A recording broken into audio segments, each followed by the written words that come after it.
All right. Well, hey, everybody. Thanks for joining us for today's webinar. I'm going to be talking about insights that we can get from data using AI, and making real AI-driven decisions.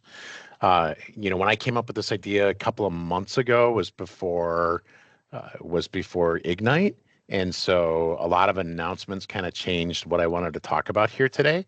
So we're going to do a little bit of a pivot, and I know it's kind of close to the holidays, and glad that you were able to join us. But it's going to be kind of a smaller group. So please feel free to drop any questions that you want in the chat. I'll be keeping an eye out for questions that might pop up. And I can give you a really personalized kind of walkthrough on some of this stuff. So a little bit about me. My name is Brian Hayden. I'm a solution architect at Concurrency. By day, that's what I do. And at night on the weekends, I'm kind of an outdoorsy nutcase. And so mostly you'll see me out in the woods or, on my lake or on the Great Lakes on my boat. But I'm really passionate about the Microsoft ecosystem, low code, pro code, no code, data, semantic kernel, AI Foundry, et cetera. Follow me on LinkedIn. I try to get some sort of a article out like every couple of weeks, talking about some of the latest things, and love to connect with you, on LinkedIn. Um, but all right, so I use hunting analogies a lot, and so what I was kind of thinking about is with this particular topic is something that happened to me over the last couple of years that our hunting property, neighbors, we have neighbors, and one of the neighbors put up an 8-foot fence, around the property. And so it forced me to not use like the normal things that I would do or like the reports that I would run on a monthly basis or like last year's like trail cameras and tracks to like figure out what I was going to do. Because the patterns are shifting, like as new capabilities come out, as new things happen in the ecosystem, you have to shift the way that you think. So in today's reality, markets are moving way, way too fast. Like things are shifting, technology is shifting. Most organizations are drowning in data. They don't even know what to do with it, but they've been told to like keep everything. And so what I'm hoping to do today is help you understand what tools are available, what equipment that you have that can help you navigate the data to help you make insight-driven decisions faster, not doing the monthly reports, not waiting until the quarter's over in order to like figure out what you want to do next. So what am I seeing? The first I'm going to do is I'm going to talk a little bit about the trends. This is the end of the year, and I've been actually spending the last couple of weeks just sort of like reflecting on like what happened this year. So if we start to look at the trends and data around AWS, Snowflake, Google's BigQuery, Tableau, and Salesforce, like what are they all doing across like the ecosystem that is enabling AI to help customers make better, insightful decisions? And so think of these kind of like as like the latest electronics that have come out this year that not everybody had a chance to buy them, but like we're starting to get the reviews in and what people like how successful they were fishing with this new fish finder. The first thing, big trend is using conversational analytics to get more information. And it's actually becoming kind of like the default way that people are interacting with information. So I think of like Microsoft Copilot in Fabric or using the analyst agent inside of Microsoft Copilot. It enables pretty much anybody to ask questions of the data as if they were like a knowledgeable consultant, that worked within the business. So here's an example of a question that one of our analysts asked a data warehouse that they built. It was, show me the products by SKU that were the least profitable in the organization. And you can get that information, directly out of that. So if you want to if you want to ask, your data platform, like show me the sales trends by region, or highlight any anomalies that were there in the last quarter. That's the kind of things that we're talking about. And everybody kind of is starting to build this into it. Snowflake has Cortex, Tableau has Pulse, AWS has Q. Google Cloud has, it has the Gemini that's attaching to BigQuery, being able to do that. And what's really happening in the background is taking that natural language and it's kind of turning it into a SQL query and, getting the answers for you. So that's one trend that we're starting to see this year. And I think most of the major platforms have adopted that. Taking that a little bit of a step forward is, what if you had systems that aren't really connected to your data warehouse? And so RAG, or like Retrieval-Augmented Generation, is not just a feature anymore. It's like your knowledge system. It's your knowledge layer. And most business critical insights are trapped like within, different types of PDFs, or you might have images like receipts or documentation that is unstructured, that you have to compute into something else.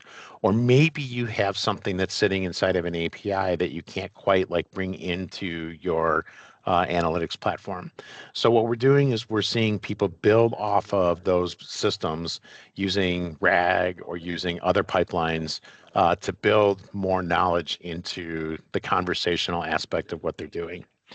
Databricks has Mosaic, Click Answers, is able to comb through structured and unstructured data. And again, with Amazon and Q, they're starting to be able to do this.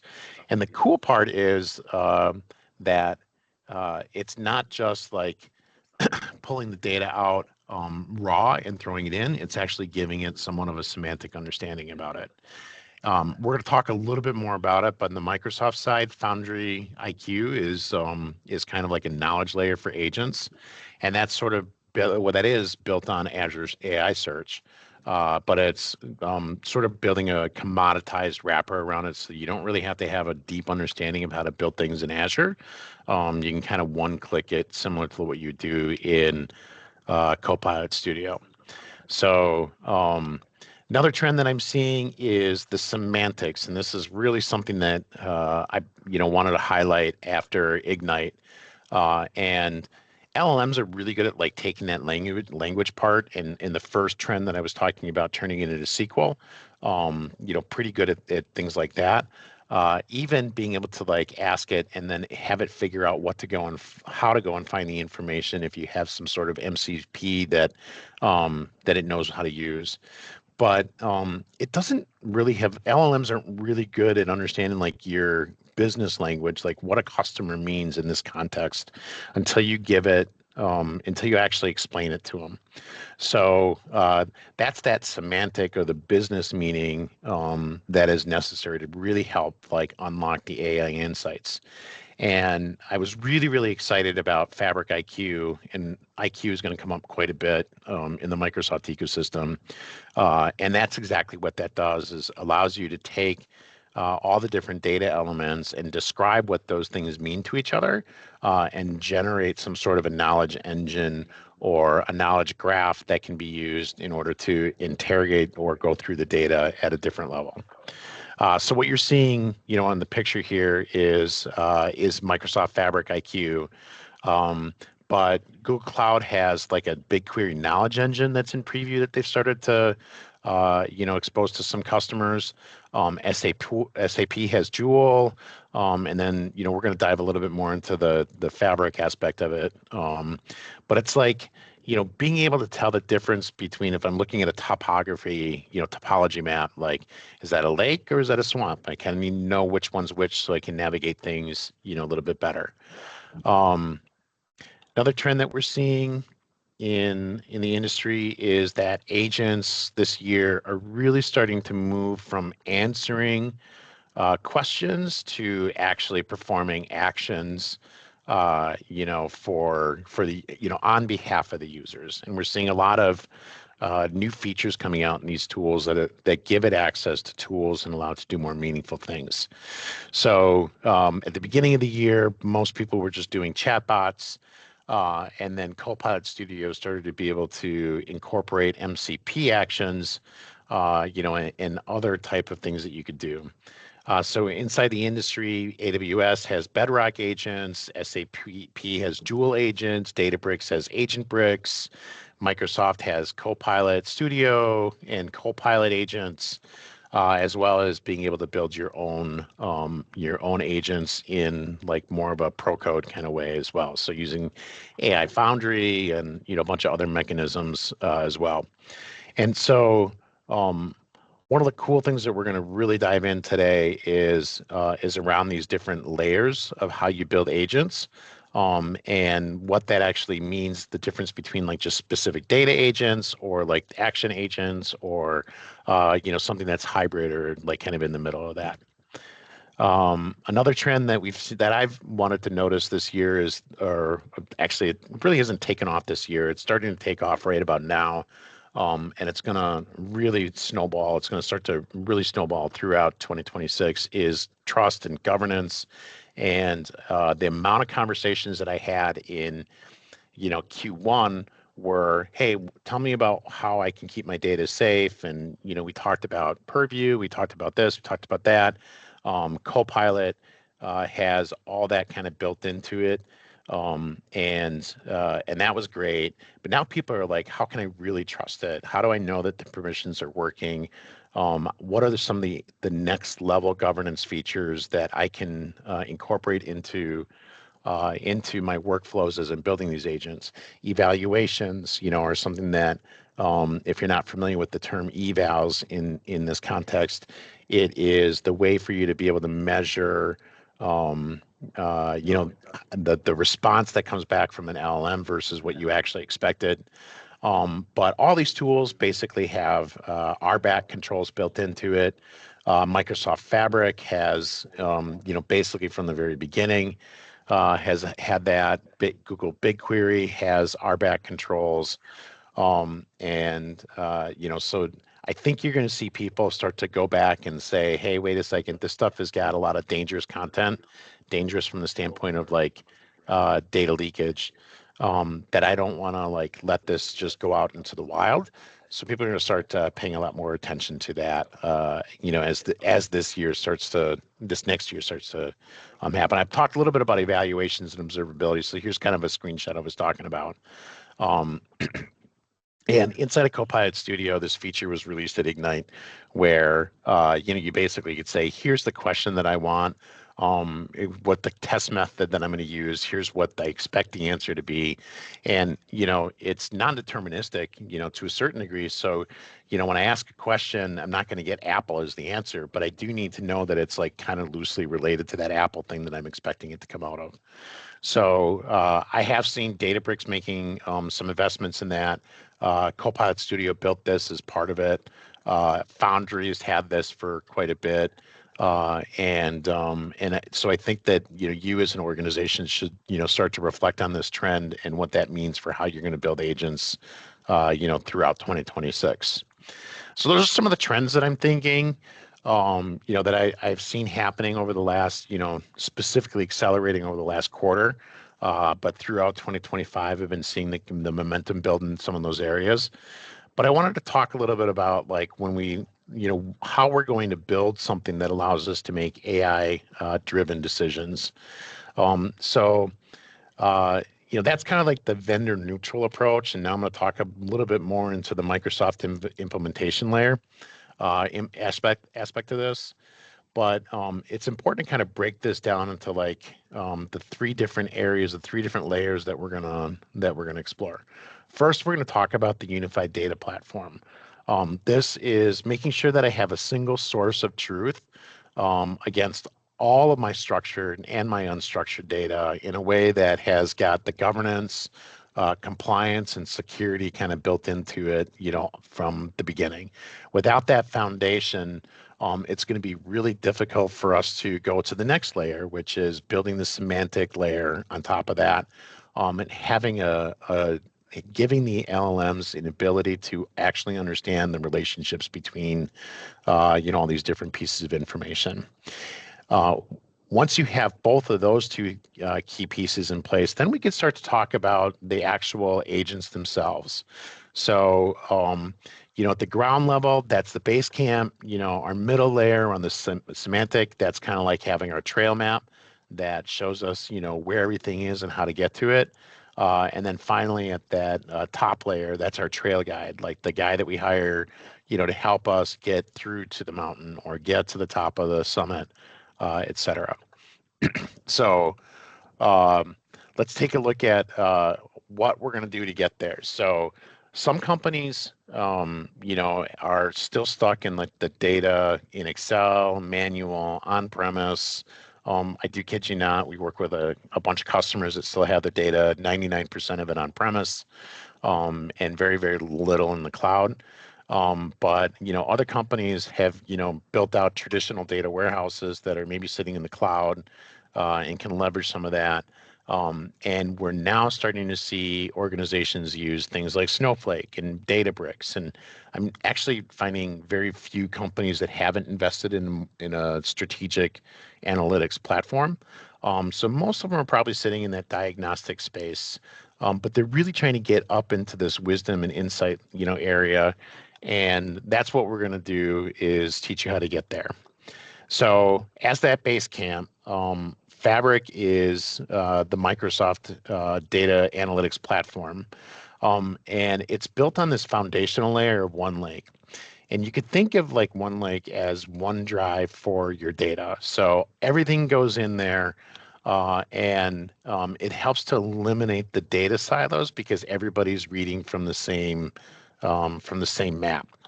And so it gives you a real unified view of all the different data that you have, but it allows you to set up separate workspaces for each individual or different product groups or different use cases to allow them to make modifications to the data that help that are really aligned with their business goals. It's a unified experience. So what I mean by that is that all the traditional tools that you would use are included in the Microsoft Fabric. You've got your data movement tools, your ETL tools. You do all your data engineering. Data science work can be done inside of the Fabric ecosystem, as well as like the reporting and the analytics, as well. So Power BI is built into it. Another cool part about Fabric is the openness of the ecosystem. So you might think it being in Azure that you can't use AWS or other non Microsoft centric data sets, and that isn't the case. Microsoft's built in this concept of shortcuts that allow you to bring in data or leverage data, from these other systems. And then they also support like the open formats of data like Parquet files. And then the last but not least that I want to talk about or just call attention to is that Microsoft does take the governance and security layer very, very seriously. It's at the very, very foundations of Microsoft Fabric. And what I mean by that is that as I bring data into the ecosystem, I can tag that data, right from the beginning. And that tagging, that data security, that posture, that governance follows that data from the point that it enters the system all the way through. So no matter if I'm building a medallion architecture and I want to transform the data, I still have the same data protection and security because the data that fed into it, that lineage, brings the data security with it as well. So it's a very, very important concept. And then it allows you to actually work with the unstructured data inside of the data lake as well. So I can, start to look at what the taxonomy of this data is, how should it be used, what personas should be tied to this, and how am I going to tier, the different information about it. Next, let's talk a little bit about the trail map. So we had the base layer for Fabric, just the Fabric ecosystem in general. But on top of that, we had to build our trail maps, and that was really talking about the semantic layer. And so there's 3 different IQs that Microsoft rolled out. Some of this is branding, some of this is actually new features that are coming out. And we've got Fabric IQ around your business data. And Foundry IQ was released at Ignite, talking about the knowledge retrieval and knowledge IQ. And then Work IQ is in the productivity context, bringing it all kind of together for you to use within the Agent 365 ecosystem. So what is Fabric IQ? So at its core, it's really a way for the Fabric ecosystem to build up the ontology and have a shared understanding of what these different entities mean. So your Fabric implementation really doesn't have any understanding of what your entity means, what properties it should have, how it relates to other entities. And so it's a way for you to do discovery inside of the ecosystem and build those entity relationships. Some of it is automated, and then other parts of it allow you to be able to, work through that yourself if it's a little bit more complex. And a cool part is that it doesn't have any additional licensing. It's just included, as part of your Fabric subscription. The next layer is this knowledge layer, and Foundry IQ is a new service that's coming out that bundles up AI Foundry, AI search, and some other resources, similar to how you might have built Copilot Studio, agents that sit over the top of like a SharePoint document set. But since it's using AI search as a backbone, it's getting much better semantic understanding of the data itself, and gives you more control over it inside of the Foundry ecosystem to be able to fine tune the responses as well. So it does do automated, indexing at a much higher level than what you have done with Copilot Studio. But you can also connect it with a bunch more data sources that would have been problematic in the Copilot Studio area. So Copilot Studio out of the box allowed you to do SharePoint, documents, some APIs. You've got a lot more options when you work inside of Foundry, and then it builds all of that into the same semantic layer as well. And like all the other Copilot Studios and Copilots, you get your Entra ID based RBAC security, so that for any of the information that it might be trying to query through AI search, that's bound to your Entra ID. So if you don't have access to that information, it's not going to answer the questions about it. And then, so the third layer that I wanted to bring up was Work IQ is another concept that was brought up, and that really is just the the productivity context. So this is, if you think about Microsoft M365 Copilot, this is connecting your organizational and personal data and teaching it all the different relationships of what that is. So it starts with your work data. So all of the emails, your files, your meetings, and your chats that you might have access to individually. It brings all that together and does analytics around it to build up the semantic graph or the knowledge graph of it. It maintains memory for you, which is something that is really helpful when you keep asking the same questions. It doesn't have to go back and try to figure out where all those different pieces of the puzzle fit again. And it learns from your unique habits and your personal preferences and how you typically interact with it. And then the inference aspect of it is combining all that together to build those more permanent connections so that it can answer faster and more efficiently and effectively the next time you ask the questions. So now we talked about the base layer, we talked about our semantic layer. Let's talk a little bit about the Copilot agents, the agents themselves.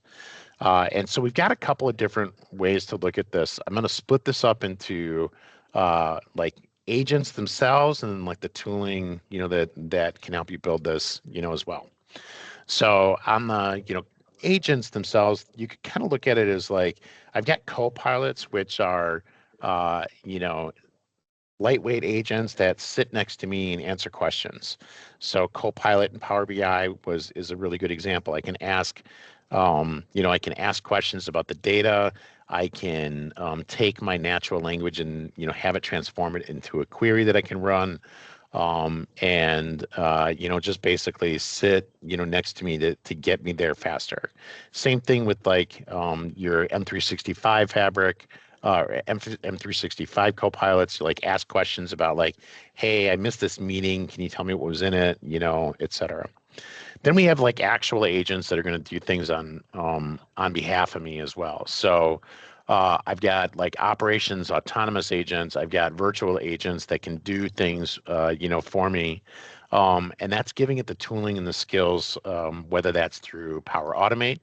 You might make some like workflows that can, when I get an email from this individual, catalog this or do this next step. Or I could say, when I get this angry email from a customer, please open up a ticket in ServiceNow for them on my behalf. So copilots, typically are just like things that are helping you do the work within the context of that document, that PowerPoint, that email, and then agents would be, things that I more think of agents as things that actually have tooling that can get things done for you. And then how do I actually build these things? So in the Microsoft ecosystem, there's really going to be two avenues that you're going to go through. So on the no code side or low code side, Copilot Studio is a great way for you and the organization to get started. It is it's no code to a certain degree, some low code when you really get into some sophisticated things. And I just did a fantastic talk about when you hit that boundary of low code, what to do next. But allows you to take your standard knowledge sets like SharePoint. You can connect to Fabric. You can get to some APIs. And then readily deploy those to your team's environments in just a single click, and maybe a call to your IT guy to say, hey, can you approve this? But really safe, user your Entra ID bound, kind of chatbots are very quick and easy to build. I mean, we're talking an hour or 2 hours to get something up and running that can actually get something meaningful done for you in the organization. And then the other tool that we use predominantly is Azure AI Foundry. So this is more of a developer pro code kind of an approach, with the caveat that the Foundry IQ is more tell me what you want to build, aspect. But once it's built, you have the ability to go in and kind of fine tune it. So much more customized. You have the ability to use many different LLMs in order to answer the questions. And you can build MCP, over the top of it pretty easily as well to expose those as tools to other, agents that you might be able to build. Not that you can't do that in Copilot Studio, but a little bit different, a little bit more mature in AI Foundry on that aspect of it as well. And then the memory capabilities are something that would be a differentiator between Copilot Studio and the AI Foundry at this point. So, all right. So those are kind of like how we get things built, is by paying attention to those three layers. And so now I'm going to like walk you through like three different kind of scenarios that you want to explore. So things that you probably can do right now. So I can build out, first one that we're going to walk through is like doing like kind of a guide bot, like a standard like chat bot, get instant answers to like some internal documentation that I might have. Then I'll kind of explain a little bit about like rapid analytics with Copilot. And the last one will be like a proactive kind of agent that like does some things. On the guide bot. So the scenario here is that, I'm a consulting company. I've got a whole bunch of internal knowledge, best practices, documentations, SOPs, things that people don't necessarily use, all the time, but, always takes a long time to find it. Some of it's structured, some of it's unstructured, and I want to be able to like get access to this information a lot quicker. Very common use case. You and your organization might actually be doing it already. The business impact is that it's going to save us hours of hunting for documents. And, instead of me having to ask 3 or 4 different people, like, how do I change the spark plug on this, 1970s, machinery that we built, you can, get the answer in a few seconds. So, and then, it can be built so that it filters only the latest information. So you have multiple revisions of documents that can kind of go through that. And then a lot of use cases, these use cases are tied directly to a customer service department where there might be a high amount of turnover in that part of the organization, and the ramp time to bring people up to SME level is significant. So this gets them up to up to snuff like much quicker. So how we're going to build this is that we would index a company SharePoint or a Teams, and we might throw in some layers, in Foundry if we wanted to with, the AI search, or if we're using Copilot Studio, we could, we're just letting it build it how it wants to. And then in Copilot Studio, once you have this agent built, one of the benefits of using Copilot Studio is like I can really control the topics and the flows and have that semantic understanding, quicker, so that I can get people to the part of the agent that I want them to get to faster. That's really efficient at doing in Copilot Studio. So I might, build that conversational aspect of it. And then I need to make sure that I have the right user authentication and permission aware responses, for, to control who has access to what kind of data. Once you've one thing about Copilot Studio is if you take a document and load it into Copilot Studio directly, it just becomes part of that ecosystem.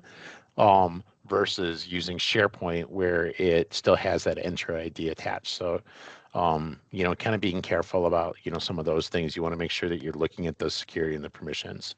And then click, I just say deploy that to my Teams environment. And that's usually available in the next 10 or 15 minutes for people to add and be able to use. So that's one scenario. The next scenario is, more like, can I get insights into this data? Like, how am I going to do that? And so a couple different tools to, really open that up. Microsoft opened up the Fabric Power BI sort of like Copilot experience to all Fabric SKUs earlier this year, which I think is really, really a fantastic thing. It was, when it was originally released, you could only get that with an F64 SKU, which is like $5,000 a month, plus your Power BI licenses and all that stuff. So I think that's a really, fantastic addition. And it doesn't take a lot to really be able to get some insights, especially with Fabric IQ being built into it and having, a good understanding of standard ontology for the organization, sales orders and sale orders, headers and lines, et cetera. So you can typically get some pretty good answers, out of the box. And so one of the benefits of this is being able to, like, I'm sitting in a meeting and the question or the topic comes up, like, how do I handle this particular sales situation? And you can get those answers like on the fly. Another tool that we use is something you don't actually have to build. Is if you have a M365 Copilot license, I would strongly encourage you to take a look at the analyst agent that's available, similar to like the researcher agent. The analyst agent can, it's really geared, it's fine-tuned to answer questions about like very specific data oriented questions. So you'll find that you'll be able to get good insights out of that as well. So Fabric, Copilot, Power BI, Fabric IQ, building out your semantic models, making sure that you have trained Fabric on the ontology, and then you'll be able to get really good insights. I've had several customers just tell me mind-blowing stories about the ways that they were able to uncover questions and answers, and they're finding that to be a really effective tool in the ecosystem.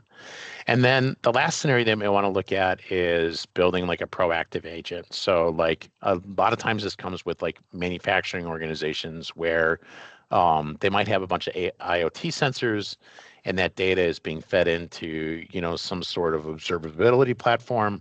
And I need it to be able to react to things and let me know not just that there's hazards ahead, but like help clear the path for that. And so that I don't have to stop, or that I don't have to, fall off, into the water, or put my waders on or something like that. So proactive agents really are kind of built around like some sort of autonomous loop. So it's going to detect, things that might actually be happening in the ecosystem. It's going to build a context around that. Like, what does that actually mean when I get a reading like this? And so it might go and look at some of the documentation that it's built out as part of its RAG, pipeline. And then it has to decide what it's going to do. And before it acts, there's usually some sort of a threshold, like, do I need a human in the loop for this kind of decision, or is this something that I'm going to do automatically? And once you have all that kind of like scaffolding put into place, you kind of let this loose and it becomes a pretty good agent.